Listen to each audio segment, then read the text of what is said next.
Hello everyone, it's Pat at Beads and Plenty More, and today I'm going to talk about doing what I called a finger crochet. I got a few samples here. It's basically just a very simple crochet link, a single crochet.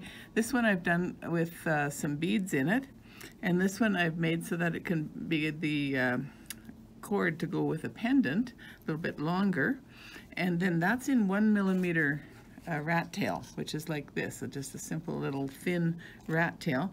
Then I went on to the 2mm rat tail, and I got this look, which is really quite nice too.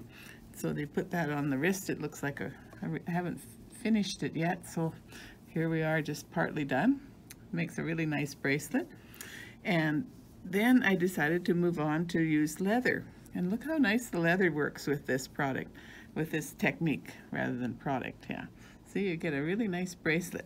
And I'm working on putting a magnetic clasp here. I've glued the one end with E6000, this glue, and I'm going to glue the other end now in like that, so that it finishes it off really nicely. Okay, so let me show you how this is done. It's quite a simple technique, but you know, simple is easy. It still can look really good. So I've cut another piece of leather, 1.5 meters, and that's going to make me a 7 or a 7.5 inch bracelet. So we'll start by taking this loose end, and I'm going to tie it around the other side, just in a simple knot. And that gives me a knot that slides like so.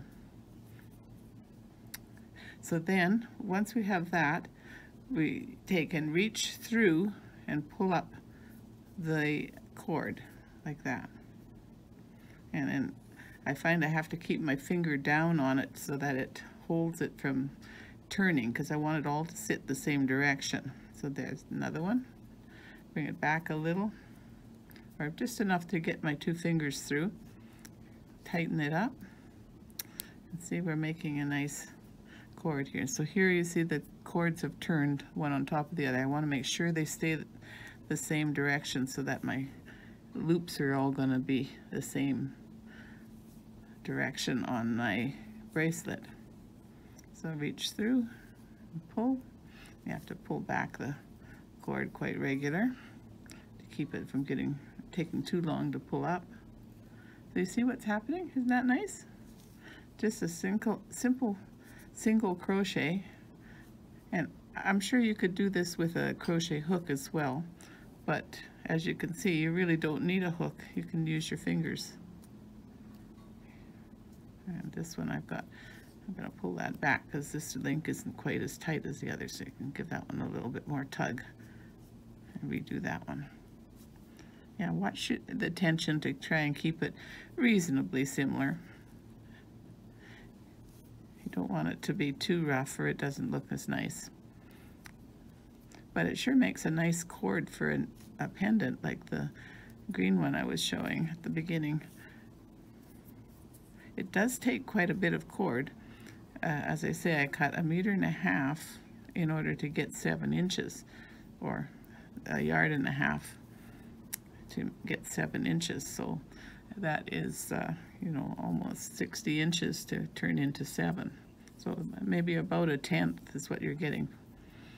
So if you're going to make a necklace cord, you have to allow quite a bit of cord. So continue on and just keep on making the loops until you've got enough length and you've got a simple bracelet. And your choices for finishing the ends, I put a clasp on my leather one with a magnet.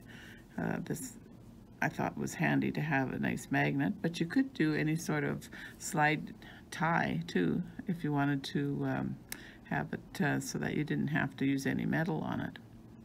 So anyway, that's simple little finger crochet, and hopefully you'll have fun doing that. Bye for now.